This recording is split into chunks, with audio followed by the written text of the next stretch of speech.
Welcome to Forum 360, generously co-sponsored by the Knight Foundation on Fusion, your PBS channel. I'm Stephanie York, your host today. Thank you for joining us for a global outlook with a local view. Developer Joel Testa has big ideas for the Akron area and its downtown and has become integral to its growth. Today, we will learn about his current and future Akron projects, his philanthropic efforts, and what drove him to focus on the renaissance of downtown Akron. From his first project, downtown Akron's Northside Lofts, to the recent opening of Akron's only downtown shopping mall, the Northside Marketplace, and everything in between, we will find out what in Akron keeps Testa busy these days, what projects he is most proud of, and what Akron has to look forward to in the future. Welcome, Joel Testa, and thank you for joining us today. You're welcome. Thank you for having me. Of course. I'd like to start off with you telling us a little bit about yourself and how you ended up as president and COO of Testa Companies. Birth. I'm second generation, so my parents started our company in 1967, 68. This is our 50th year in business, and I was recruited in college by my dad to give up the path that I was leading down when I was going to college and come join the family business. And from there, I've sort of found my way to the assets I could bring to the company, where my place was, I guess.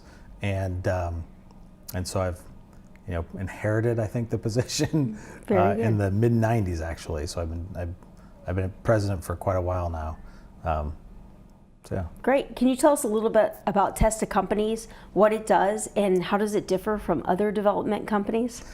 We do a little bit of everything. We started as custom home builders. So back in the late 60s, early 70s, my parents were building single-family big parade homes and typical developments. They got into affordable housing, started building larger projects, multifamily, then moved into office, subsequently medical, retail. So the type of products we build, generally it's wherever the market is, where the need is. And through the construction company, sort of branched out all the other businesses. So once we had built a bunch of properties we owned, we needed a management company. We started a management and maintenance company. And we were using outside realtors, and we decided, if we really brought it in-house, we could save some money for the consumer. So we started a real estate company. And then it was, we really design most of our projects internally anyway, so shouldn't we have an architecture firm? So we decided, we designed an architecture firm. And then one of the biggest expenses when we're trying to create affordability is materials. And so we started a building supply company years ago to help control, the validity of that market. So we've ended up with a family of companies all basically built around construction, development, real estate, and all ultimately to be able to provide a better service at a lower price. So it's basically the soup to nuts. Really, it's of complete vertical integration. Yeah. And I think that's a large part of what makes us different. There's not a lot of people out there that do everything that we do, and we don't have to do it all. We pick a lot of partners and we do bits and pieces of it, but we have the ability to do everything. So before we get into your projects and your passions, can you tell me just why Akron? I'm asked that question a lot, and I think my answer changes all the time, but I'll tell you from where I sit currently, I feel like you're put on this earth for a reason, and you're given a skill set that's supposed to complement somebody else's weakness. And that to me is the meaning of life. I think we get trapped up in chasing a dollar and thinking that material possessions sort of justify who we are or quantify our success. But I think at the end of the day, it's really about how do you make a difference in the world. And to that end, I think we're very good problem solvers. That's what, at my core, that's really what I do. And Akron is an area that needs us, that we can make a difference. And people say, why don't you go to New York and Chicago and develop there? You can make a lot more money, and your products are, exactly what should be in those marketplaces, because they really don't need us. We won't make as big a difference there as we do on the lives of the people that live, work, and play in and around Akron. Well, we're glad you're here. So am I. So your real big first project in downtown Akron was the Northside Lofts. Can you tell us about that experience and what you learned from it? I learned that timing is everything, because that project came about when I was, I'd experienced New York. And so a lot of people have heard me talk about this, know that Northside came out of my passion for wanting to live in Manhattan. specifically around Central Park, Upper East Side, Upper West Side, and not having the desire to leave my family. I was never going to move to New York because my family's all in the Ohio Akron market. That was more important. So I thought, well, what if I could bring the flavor of New York to Akron? And that's what started the project. Unfortunately, we opened in end of 2007, beginning of 2008, when the real estate market collapsed. And so that project has been a long struggle. And I think it's a testament to our family, to my parents and the legacy they've left behind, and that at that time frame, it was a pretty large project that most developers would have turned the keys back over to the bank and said, here you go. We can't make it work. The market ended, essentially, and walked away from it. And my family said, we've never walked away from a project ever. We're not going to do it. We're not going to hurt our partner, the bank. So, we're just going to figure our way how to get through this. And it was about today I think we've lost about $6 million in that project. Wow. So it was our most successful failure. If there is such a thing, right? Right.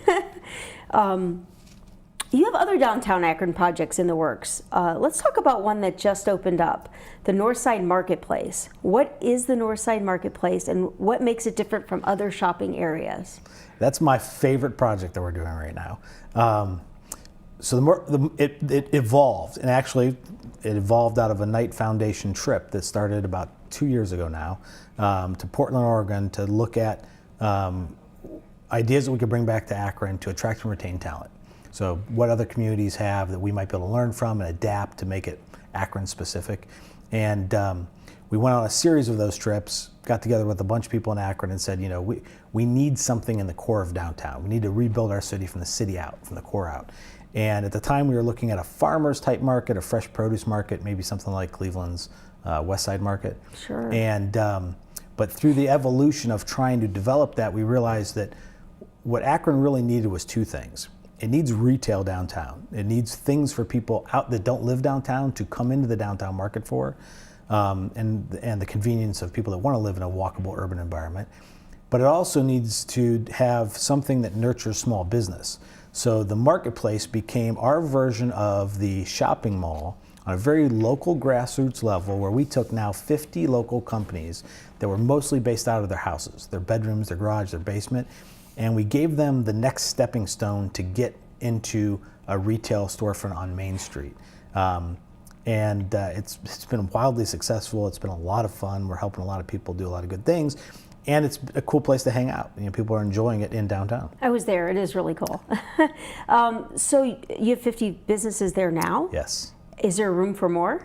I keep trying to find room for more. We had about 43 businesses up until 3 weeks ago, and I kept trying to find where I had blank wall space that I could lease and put. So we added 7 more in the last month here. And just as of last week, we're looking at space actually below the marketplace, where we originally were developing storage units, and now we're thinking maybe it turns into a year-round farmers market, fresh produce, fresh foods market, where restaurants and people can come and sort of help further the farm-to-table movement in Akron. So yes, there may be room for more as we speak. Well, what I thought was interesting when I was there, there's one central checkout instead of each shop having their own checkout. Can you tell me why that's attractive for the vendors? Well, the whole project evolved, and it evolved based on what the community wants and what the vendors wanted. So as we would reach out to people and say, you are making scarves at your house and you're selling them, and what's keeping you from growing your business? What's keeping you from going into retail? And the answers that we heard a lot were, affordability. It's expensive for me to rent retail space, and I'm not sure I'll make enough money to cover that rent. So we developed a very affordable rent structure. But one of the biggest challenges was, we said you have to be open 7 days a week. In order to build a brand and to have a mall type environment, you have to be consistent for the consumer. And particularly when in downtown, we're drawing from hotel guests who are there 7 days a week. And the vendors or the business people would tell us, I work a day job. I haven't, this doesn't yet pay the bills. And I make my scarves, and I need 2 or 3 days to make my scarves, so I could only be there maybe 1 or 2 days a week. And so we came up with, what if you don't have to be there at all? What if we have a central checkout, much like you would in many department stores, where people can pick products from different vendors, check them out at one register, And then we let the vendors all staff the register so they get their time in front of the consumer and they get to tell their story. And that really was what made everybody said, I can do this. It allows me to have my business open 7 days a week and I don't have to be there. That's awesome. Yeah, we stumbled onto it, but it was a big win. Right. Do you anticipate these small businesses will grow and then seek bigger storefronts somewhere? Yeah, in fact, I'm sure you've heard the announcement that eBay is coming to Akron. Yes. The marketplace and several of our vendors were a big part of that. And the goal is to help them now grow on a global scale, to take their products and sell them online, to have a 24/7 storefront, to 175 million eBay users. Wow. But our goal is to use the space not only as an attraction to the community, but as an incubator, to give resources to the retailers so that they can grow and not necessarily move out. We'd still like to see them have a presence there, but build their flagship model somewhere in downtown where they can grow into a full-fledged business 7 days a week. Can you tell me about at least one of the shops there, maybe the person or the product that they're peddling, just to give us a flavor of what's there? Boy, we literally have everything. One of my favorites, one of the first ones that attracted us to this concept is Not Your Daddy's Hot Sauce. It's a local-based business that makes amazing hot sauce. And up until now, they were selling it mostly at pop-ups. So farmers markets, pop-up events. And I had tried the product at a Better Block, loved it, and said, now when I was out, where do I get it again? And it was kind of like, well, I have to try to hunt this vendor down. I have to find when they're going to be at a marketplace that I'm available to be at. I thought, what a shame it is that I can't just go buy it any day of the week. And because they're a small business, they weren't big enough to be in a grocery store, an Acme, a Heinen's, or whatever. And this concept allows them to be open for business and allows me to go get my hot sauce 7 days a week. And so it was fun watching the solution to that problem, manifest itself. Do you think that this marketplace will be enough to drive people downtown to shop? Have you seen that? Is this the beginning of something even bigger? I think so. I will tell you our success story to date. We opened with the majority, not all, but the majority of vendors on Black Friday. Right. So day after Thanksgiving. So our sales to the end of the year, there's 6 weeks between Black Friday and New Year's. Their sales, because the marketplace really doesn't sell anything, we just facilitate it. But their sales through the end of the year were $350,000 in a brand new business, right? All local-based companies. All with their own little niche. And everybody's doing something different, but everybody was succeeding. We had one single vendor did over $100,000. Oh my gosh. We have people talking about quitting their day job, talking about now looking at full-blown space someplace else, expanding their offerings. I mean, it's been an amazing win. And it shows you that local retail is alive. One of the things that it's just the stars all aligned. One of the things that make this work are that when people are shopping today, by and large, they're shopping for an experience.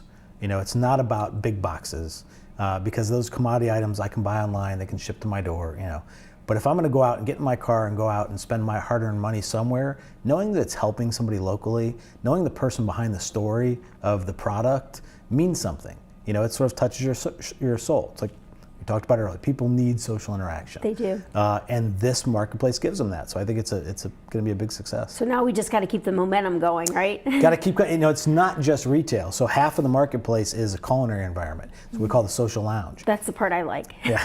The food. And that's what brings people in. I think, you shop for food more than you shop for other retail items. You come out to restaurants and bars more frequently than you go shop at, a department store. So having that as about 50% of the marketplace, I think keeps people coming back. You can come in for lunch, for dinner, for coffee every morning. We just this past weekend opened up a local brew, which has craft beers from the 330, a wine and champagne bar called Bella V, and food offerings for both. And then one of our other vendors opened up Akron Creamery that has Tyrelled ice cream. And we have a couple other food vendors still on the way. So that's what I think will be needed to keep it sustained. People Well, I heard the tacos are amazing, and I've never met a taco I didn't like. So I will be there for tacos very soon. I can assure you of that. They're good and they're evolving. Like everything else in the marketplace, we're listening to the consumers. Right. So we started this past weekend a Bloody Mary bar, fully loaded Bloody Mary bar, and mimosas on Saturdays and Sundays because our guests came and said, there's no place in downtown to get that. True. So now there is. Good to know. I'll be there. I'd like to remind our viewers and those who may have joined late, we are here with Joel Testa, President and COO of Testa Companies, talking about the bold moves Joel has made to help downtown Akron not only compete, but thrive. So you are now an accomplished developer with several large projects under your belt. Is this what you wanted to be when you grew up? No. What'd you want to be? When you were a kid, what'd you want to be when you grew Well, up? when I was real young, I wanted to be an attorney. I remember standing up in church and a priest brought kids up from school and said, what do you want to do for a living? And I said, third grade, I knew I wanted to be an attorney because I like to argue, I think, with my parents mostly at the time. That's why I became an attorney. Right? Then I learned how much reading that you had to do to become an attorney, I think maybe in 4th grade, and I decided it wasn't the path for me. But my college career was marketing. I was majoring in marketing, I was minoring in Japanese. My goal was to create products, help companies in the United States market in Japan, and help market Japanese investors in the US at the time. I just needed some kind of creative outlet. And fortunately, the company that my parents were in, real estate was a way to advertise or market the products that my dad was building. So my first venture into the family business really was running the real estate company and getting the ability to market our products and then market our company. And that gave me the creative outlet that allowed me to stick around long enough to realize there couldn't be a job more better suited for me than what I do for a living, which is perfect. It's a perfect blend. It is. So let's switch gears here a minute. I was at the ribbon cutting of the Madeline Won, a product of your formerly homeless foundation. Can you explain this foundation and what it does, and what is Madeline 1 and Madeline 2, and what is next? So we don't have time to get into this whole story, but I'll briefly tell you that I have 2 adopted children. My son, who's our second, his birth father had some trauma in his life and ended up being homeless for a period of time. Through being homeless and living in the park, he fell in with the wrong group of people and went down the wrong path and ended up with a felony on his record that has haunted him. It's helped him, who's very talented, very otherwise successful young man who's got this black mark on his record for life. Sure. And it's made it difficult for him to get a job and a career and things like that. And when I was coming to this, why are we here moment in my life, and I talk about, the needing to identify what the God-given skill that you have is and who it's meant to help. At the time, I realized he gave me the one thing I could never give myself, which was a son. And I was thinking, what could I have done to help him? And where I had seen success in my life was with building houses and developing and problem solving. And I thought, if I had brought my skills to bear on him and housed him and provided services through partners that I could have access to, he wouldn't have had a felony on his record and his life would have been forever changed. And it was sort of an aha moment that while we're very successful in developing and it's a great part of what we do for the communities, I think really it's a means to an end. I think it gives us the ability to do what's maybe even more important, which is help the hardest to house, which is the homeless and those with special needs. So we developed our first project, and as we were developing it, there was people in the neighborhood that didn't want it near them. You must have read my questions. I didn't. How do you overcome that? Well, that's why we created the foundation. So the Formerly Homeless Foundation is a nonprofit that originally was designed to do community outreach, and it was designed to demystify or clarify who experiences homelessness and why. Because the average person sees a panhandler on the corner of the street, maybe feels taken advantage of when they see that person on a smartphone, and they think that the homeless are people that are out there to take advantage of you, or they see the person who's sleeping on the street corner that they feel like wants to be homeless because they want to be drunk. The vast majority of homeless in our country are women and children fleeing domestic violence. It's people couch surfing, living out of their cars, working 2 jobs, and I feel like if you just shined a light on that, people are genuinely good. And if I know that there's a real problem out there and I'm not being taken advantage of, then I genuinely want to help. And so that's kind of why we created the foundation, is that we wanted to tell the right story and we wanted to give people the opportunity to be good Samaritans and to help where they can. Are people taking advantage of these Madeline 1 and Madeline 2 projects? Well, yeah, the residents, both projects filled up instantly. The biggest win, and I will tell you, in our company's 50 years of history, the biggest accolade that we have, the biggest trophy that sits on our shelf right now, When we opened the second project in Akron, which was Madeline 2, we ended veteran homelessness in the city of Akron. It's at functional zero for the first time, which means every homeless veteran that wants housing, has housing, or has a plan to get it. That's amazing. Absolutely amazing. And it's a testimony to all the partners that we work with, community supportive services, National Church Residents. There's a lot of people that we were talking about mind, body, and spirit, but there's a lot of people out there that address the issues that our residents have over and above just a place to live. Sure. And it's getting them back into society, getting them healthy physically and mentally, keeping them there. Having them close to facilities too, like transportation and things like that, because I know you're pretty centrally located as best you can. Right, and we try to bring as many services to them as we can, and it's been very well received. We have another project, we've done the same thing down in downtown Lima, and we're looking at some others now. So we're trying as much as we can to get out there, to create these products, to get the right message out, and unfortunately, they're full instantly. So that's the fortunate and the unfortunate nature of it is we're making a big dent, but we haven't solved the problem, globally yet. Right. So you need to pop up some more of those, huh? We keep trying. So you've recently purchased or co-purchased the former Holiday Inn on Cascade Plaza. Yes. What do you plan to do with that site, as it has not been a productive site for a long time? Yeah, and I'll tell you why, incidentally. One of the reasons I helped purchase that building, our company did, was because I watched it sort of floundering for years. It had very low occupancy, great building, great location. And what I realized the problem with it was when that building was built, Mill Street that runs in front of it ran east and west. And Howard Street at one time ran right to the front door of this building. And then as we developed Akron, we built the Interbelt, which cut off the traffic westbound to the front door of the building. Yes. Which made you drive all the way around the block if you knew to do it to get to the front door, or it forced you into the parking garage, which you have to navigate a 5-story parking garage and find the back door of the hotel. Ultimately, that's what I think killed the viability of the hotel. It's not that the market wasn't there; it's just that it was a difficult property to get to.